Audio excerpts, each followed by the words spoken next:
Всем здравствуйте! Мы продолжаем с вами разговорные темы.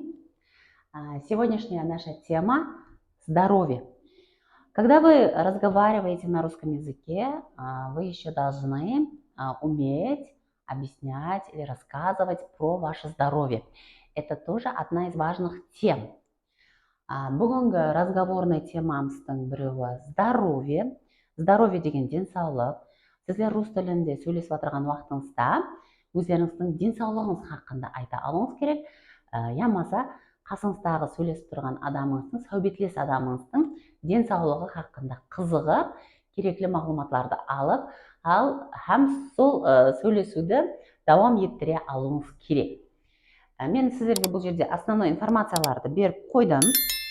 Денсаулыққа тиісті болған сұраулар, ямаса мағлұматлар қалай айтамыз? Ең біріншісі, как ваше здоровье? Денсаулығыңыз қалай?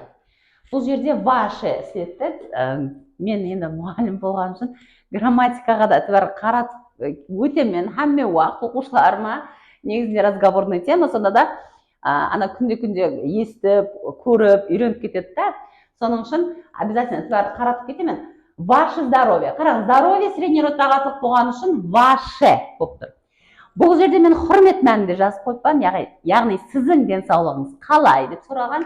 Егер де жора жолдасыңыз, құрбы құрдастарыңыз болса, онда беймәлел сенлеп сұрасаңыз болады. Как твое здоровье? Енді біздерде халқымызға сол тән, сенлеп сөйлейміз. Кейінгі сұрауымыз, на что жалуетесь? Не затқа шикаятыңыз бар? Көбінесе бұл сұрауды біздер врачтың алдына барсақ, осы сұрауды береді, сұрайды. Что вас беспокоит? Сізді не зат қинап жатыр, ямаса безаута қылып жатыр? Өзбек тілінде айтатын болсақ, мына екі сұрау почти мәнісі бір, һәм істетілетін жағдайда бір. Так, что у вас болит? Сіздің не затыңыз ауырып тұрыпты?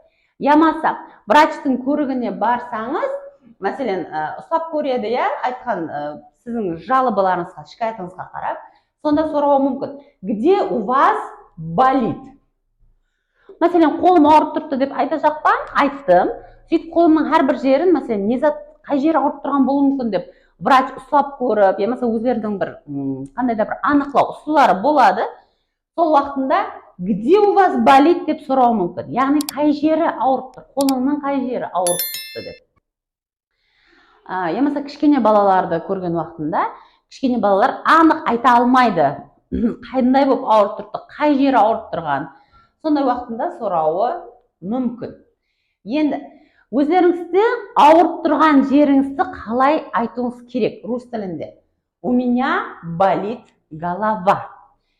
Сөзбе-сөз переводласақ, менде ауырып тұр бас болады. Қарапақ тілінде менің басым ауырып тұр деп айтамыз. Беймәлел, міне, бірнеше сөз келтіріп өтті. У меня болит зуб, тісім ауырып тұр. У меня болит рука, қолым ауырып тұр. У меня болит сердце, жүрегім ауырып тұр. Енді бұны жүрегім ауырып тұр деп көбінесе жасы үлкен адамдар айтады. Енді бұл жерде именно дене ағзаларыңыз, қай жеріңіз ауырып тұрғанын айтасыз, ал мынандай қылып, мәселен, оқуға, ямаса жұмысқа шыға алмай жатырсыз, қасыңызда орысша сөйлейтін адам, например, что случилось, ямаса как твое здоровье деп айтса, сұраса, сіздер өздеріңіздегі кеселдіктің атыменен жауап берсеңіз де болады. У меня грипп. Қарапақ тілінде мен грипп болып жатырмын деп айтамыз.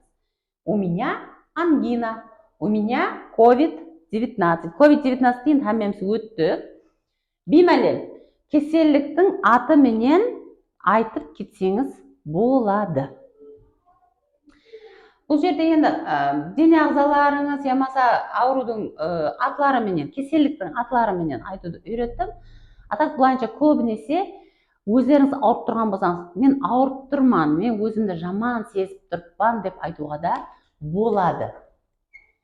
Оны қалай айтамыз? Мен ауырып тұрпан. Я болею. Мен ауырып тұрпан. Ямаса мен өзімді жаман сезіп тұрпан. Мне плохо. Беймәлел, сондай қылып жауап берсеңіз болады. Лума жағдайды сұраған уақытында, қазір моменті келіп тұрды, сіздерге айтып өтейін. Жағдай сұраған уақытында жауабыңыз әмме уақыт рәуіш формасында болу керек. Мәселен, как дела, как здоровье, как учеба деп сұраған уақытында хорошо, отлично, неплохо деп рәуіш формада жауап беруіңіз керек. Бүгінгі берген информациям сіздерге пайдалы болды деп есептеймін. Денсаулықты айтқан уақытында һәм сұраған уақытында ең керекті мағлұматларды бердім. Сіздерге елде көбірек мағлұмат алғыңыз келсе, болмаса мәселен араңызда медиклер болатын болса, біздердің курсларымызға жазылсаңыз, бұндай мағлұматлар ашылып, һәм көбірек мағлұматлар бере аламыз. Һәм біздердің курсларымызда, мәселен, әрбір кәсіпке өзіне жөнелтірілген мағлұматлар көбірек беріледі. Бүгінгі сабағымыз сонымен тамам. Сұрауларыңыз һәм қандай да бір түсінбеген жерлеріңіз болса, комментарияға жазып кетің. Мүмкіншілігім барынша жауап беруге харекет қыламын. До свидания.